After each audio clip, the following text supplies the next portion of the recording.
Hey, welcome back everyone. My name is Jas and welcome to Vardeez. And today we are talking about the best preparation strategy for the FRM Part 1 November 25 attempt. Now, if you're preparing for November 25, this video will be absolutely helpful. Before I proceed, just want to let you know that we have complete solutions for the FRM Part 1 and Part 2. If you want video lectures, questions bank, mock exams, crash course, we have it on our website, which is www.vardeez.com. You can check it out. All right. So let's first try to understand the FRM Part 1 exam. So here in the exam structure, we know that we have 100 multiple choice questions, 4 options, A, B, C, D, and you get 4 hours to complete it, and there's no negative marking on the exam. That means you have to complete all the 100 questions, right? You do not have to leave anything. If I talk about the subjects, we have 4 books or 4 subjects. Book 1 talks about the basics of risk management. Book 2 talks about the statistics or the quantitative analysis. Book 3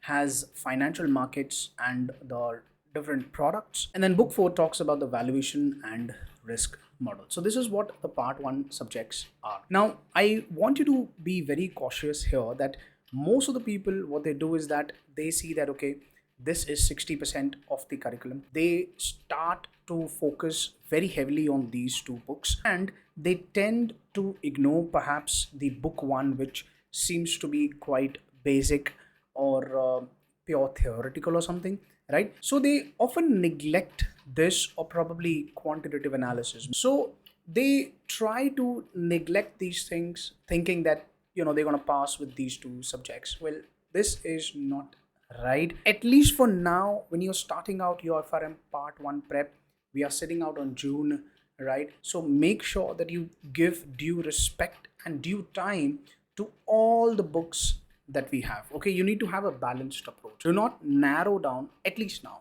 Maybe in the month of October or maybe 10 days before the exam, you can certainly narrow down. That's okay. But at least for now, make sure that you go through all the books carefully as it required. Okay, if I talk about the exam difficulty level, you can understand there's a 40 to 50% pass rate globally. So the exam is quite difficult. That means 40% people pass, 60% they do not pass the exam. So this is what the exam is all about. Let's talk about how many hours do you need to complete your FRM Part 1 prep. As per the institute, which is GARP, the recommended number of hours is somewhere about 300. So 300 hours is needed to complete the prep for the FRM Part 1. Now, of course, it goes without saying that some may require more time, right?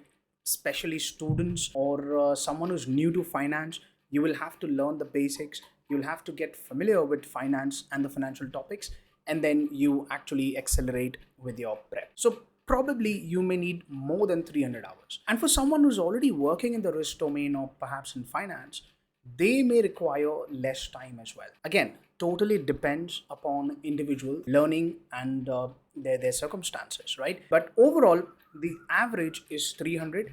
It can go plus or minus 300 hours, right? That's what we have it here in the number of hours that is needed for Part 1 prep. Now, moving on to what should be the right order or the sequence of prep. I have 2 sequences that you can actually consider. First is something that starts with a quantitative analysis, considering that you will see quants here, everywhere you will see the use of statistics or quants. So obviously, if you start with quants, and then you can move to the FMP and then the VRM, which is book number 4. And then finally, you can take Foundations of Risk, which is the basics of risk. Of course, it is theory, so you should do it before the end. After completing everything, you should focus on foundations. Or the other alternative, prep sequence that most of the candidates would prefer, specifically they don't want someone who does not want to begin with quants. Then in that situation, you can actually start with financial markets, learn what are the different financial markets, banks, insurance, hedge funds, so on and so forth. And then you can move to quants and then the valuations book. And then again, foundations should be taken at the very end. This is the alternative sequence. Whatever that you're comfortable with, if you don't want to start with quants, absolutely okay. You can follow this alternative prep that we have. Okay.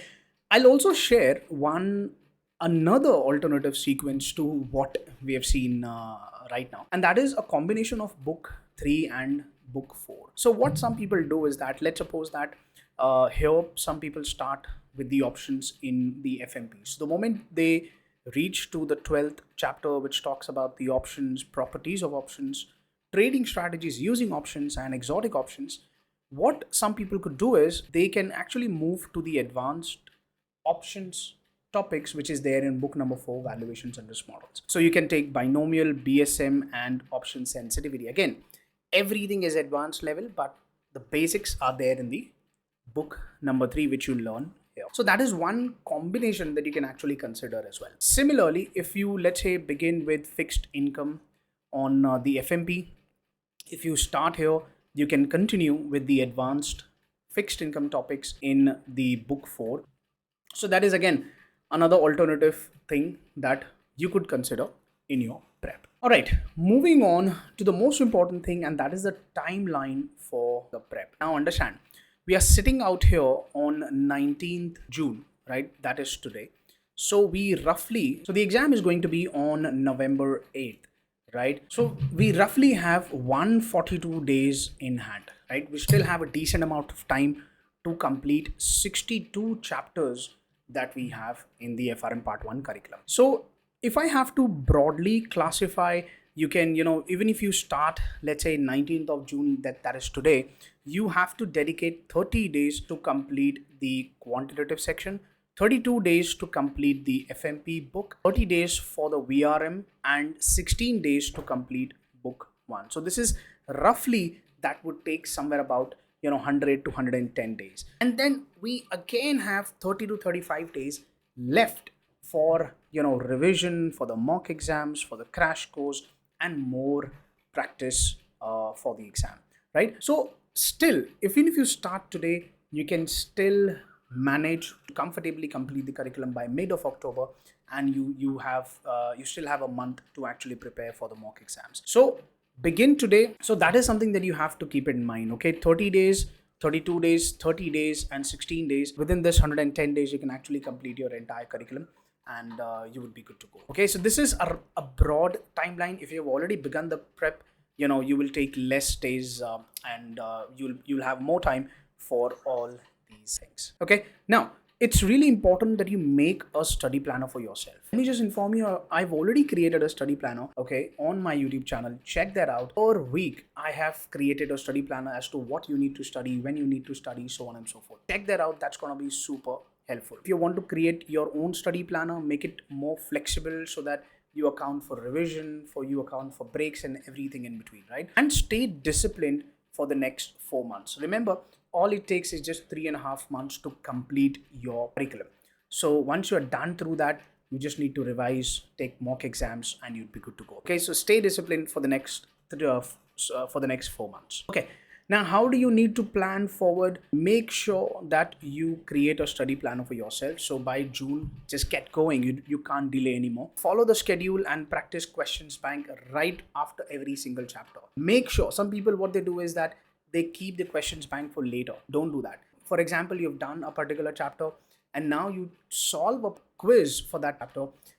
Whatever intuition that was missing, while you were watching the video or reading the book, you will get more clarity on that. So it's very recommended. Simultaneously make sure that you solve the chapter wise questions. So make a habit of solving the questions bank right after every particular chapter. Then by the October beginning, so we are supposing that from June, let's say 19th, 20th June, right, you're going to start and you're going to end by the September end month, right? You will end your curriculum prep until this particular time, or latest by 10th of October. That is also fine.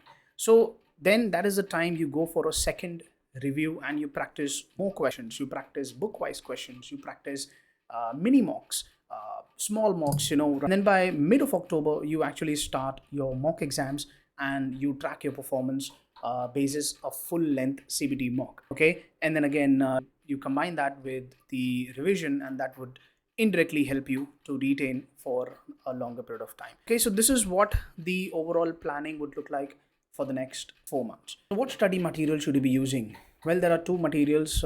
First one is a GARP core text, and the other one is the Schweser material. GARP, which is the GARP core readings provided by the institute. It is detailed, the explanations are fantastic, the examples are very great, but the only problem is that it is dense and may require more time to cover. And apart from this, I also feel that there's one more problem, and that is a lack of structure. Now, what do I mean by that, a lack of structure? So, if you open the GARP text, you realize that the chapters are not designed as per learning objectives, okay, as to what is expected from you for the exam, okay. It doesn't have that. It lacks that particular structure. However, if you look at Schweser, every chapter is arranged as per learning objectives, and that is the best thing. You have a proper structured approach when you use the Schweser.